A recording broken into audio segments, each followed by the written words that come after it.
Nyelidiki tidak. Sampai dibahas di TV. Ketika 3 bulan yang lalu Dinas Pendidikan mulai mengumumkan sekolah gratis untuk tahun ajaran 2009-2010. Baca bukan beritanya? Tapi ternyata nggak gratis, malah mahal. Karena sumbangannya makin banyak. Yang gratis SPP-nya. Tapi sumbangannya makin gila-gilaan. Ya sama aja bohong. Nah, dari satu bagian ini saja kita sudah bisa melihat betapa menderitanya bangsa ini. Askes sudah diganti dengan apa saya lupa namanya untuk kesehatan. Sama juga. Saudara bisa lihat ketidakadilan negeri ini. Orang miskin itu kalau sakit nggak tunggu mati aja. Betul tidak? Kenapa nggak tunggu mati? Mau berobat kemana? Mahalnya luar biasa. Makin mereka hemat untuk hidup karena mereka kurang uang, makin penyakitnya banyak. Kenapa? Makanan makin gak sehat di negeri. Makin murah makanan dijual itu beracun semuanya. Maka itu hati-hati anak-anak kita. Ngeri jajanan-jajanan di sekolah.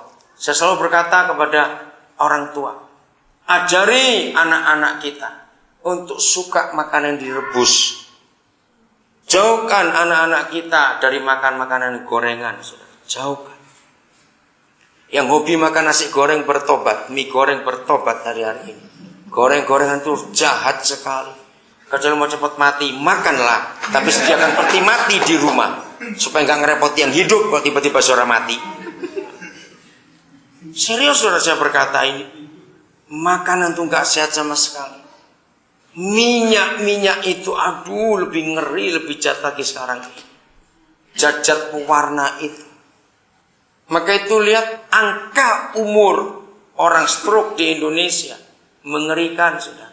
Sudah mencapai angka umur 14-15 tahun, rata-ratanya begitu. Padahal 10 tahun yang lalu orang stroke umur 30 itu masih dianggap terlalu muda. Sekarang sudah turun lagi. Kenapa anak-anak kecil bisa kena juga penjumbatan pembuluh darah? Karena numpuk lemak itu dari sejak kecil sudah dibiasakan makan gorengan. Awas orang tua, jangan kita kalah dengan anak-anak. Lebih baik mereka nangis kalau nggak diberi. Ajari itu. Nah, lihat tapi bangsa kita ini kita harus tolong. Saya kalau keliling ke sekolah-sekolah lihat orang jualan itu, saya tuh menjerit, siapa bisa melarang ini? Apa yang mereka jual? Bagaimana anak-anak ini? Maka itu pemerintah kita ini jahat sekali. Mereka nggak bisa menertibkan pemalsuan itu. Apa compassion kita melihat penderitaan bangsa ini? Jadi gereja nggak boleh cuma khotbah saja.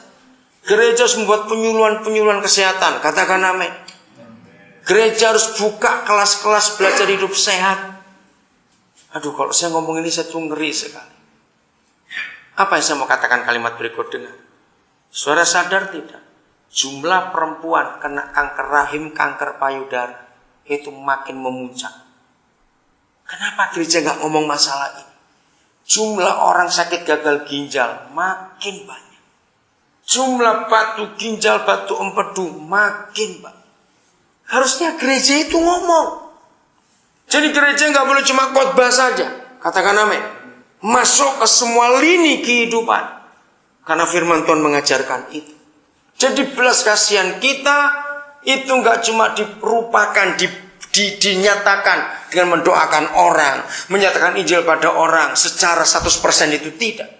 Tapi Injil harus kita bagi, kita ratakan sesuai yang dibutuhkan orang-orang kita temui dalam hidup ini. Ngerti maksud saya? Tidak semuanya harus kita berikan Alkitab ini murni, tidak. Contoh yang lain. Kalau ada di rumah-rumah saudara, di depan rumah saudara itu mangkalnya bajai dan supir-supir bajai. Sediakan waktu sebulan sekali saja.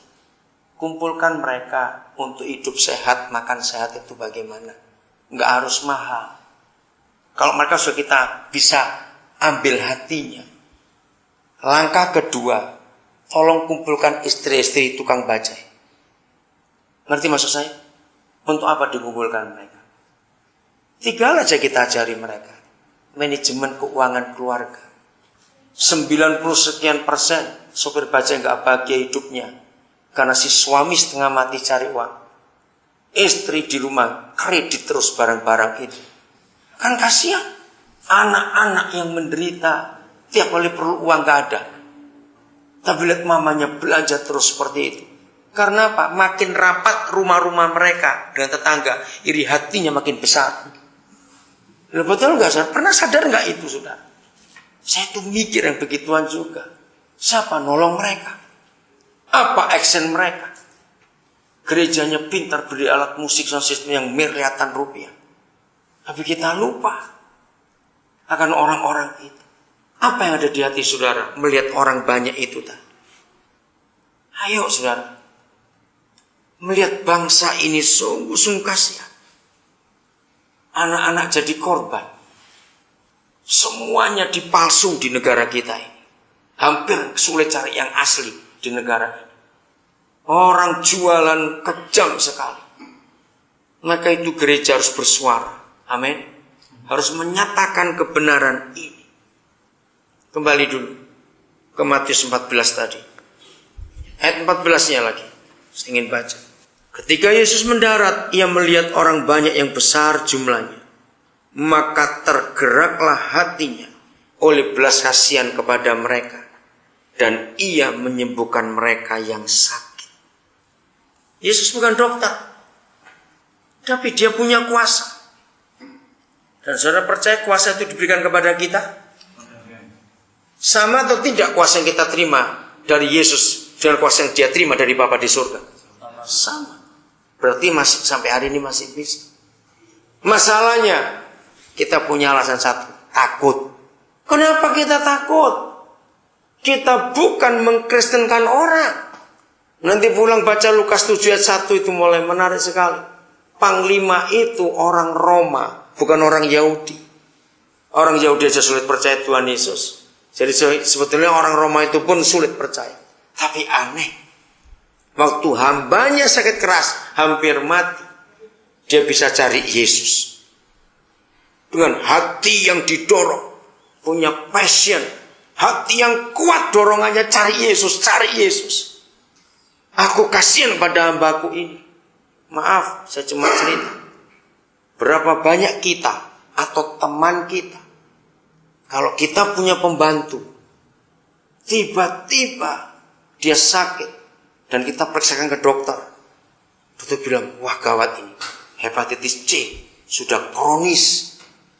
Maaf saudara. Jangan tersinggung kalau saya katakan kalimat. Apa yang muncul di hati kita sebagai majikan Kristen? Melihat pembantu ini seperti itu. Apakah kita punya hati belas kasihan seperti perwira itu, panglima itu? Di Kapernaum.